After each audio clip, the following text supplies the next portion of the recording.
Alors, Souper, c'est une pièce qui parle des rapports familiaux, mais qui utilise comme forme un peu tous les soupers qu'on fait dans la vie. Donc, on suit un personnage qui est Marc-Antoine, un obèse dans la trentaine, qui travaille dans l'industrie du jeu vidéo. Et on le suit dans différents soupers, soit avec sa mère pour son anniversaire, avec sa sœur, également pour son anniversaire, mais en avance, et aussi avec une collègue de travail qu'on suit dans différents soupers, ou avec son chat quand il est tout seul à la maison. Et on découvre un peu le mal-être de ce personnage-là. Des fois, on n'a juste pas le goût de tout te dire. Comment ça? Mais parce que... Parce que quoi? Parce qu'on sait ce que tu vas nous répondre si je te dis que Que quoi? je me trouve vieux, puis je suis tanné d'être seul, puis je suis gros, puis... Mademoiselle, pourriez-vous nous apporter de l'eau? Pardon? Un verre d'eau. Oui. Merci.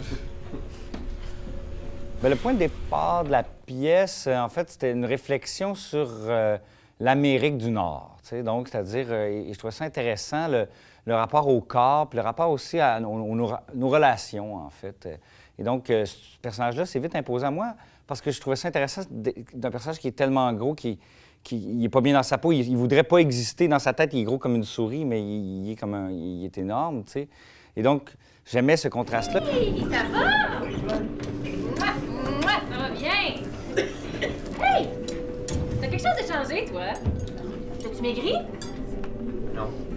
T'as grossi d'abord. La raison pour laquelle ça s'appelle souper, c'est que je trouvais ça intéressant que toutes les rencontres importantes, on fait ça dans des soupers, mettons les soupers de famille, une première date, on va dire on va aller souper des amis, qu'est-ce qu'on fait? Ah, on va se faire un souper. Donc tout se passe en mangeant. Et je trouve ça intéressant aussi que le fait de manger, ça change un peu comment on va dire les choses, parce que là, on n'est pas les yeux dans les yeux avec quelqu'un, on est plus dans les yeux avec notre plat. Et donc, on peut se permettre de dire des affaires peut-être un peu plus élevées, mais là, on prend une bouchée, puis la nourriture aussi comble le silence, comble peut-être le vide de notre relation, peu importe, comble beaucoup de choses. Tu trouves pas ça dur de travailler juste avec une gang de gars?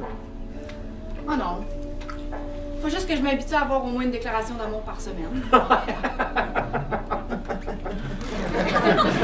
Pour l'écriture de souper, en m'inspirant des jeux vidéo, parce que les jeux vidéo sont présents, mais vraiment en toile de fond. Tu sais, je ne sais pas une pièce sur les jeux vidéo, c'est en plus sur les relations.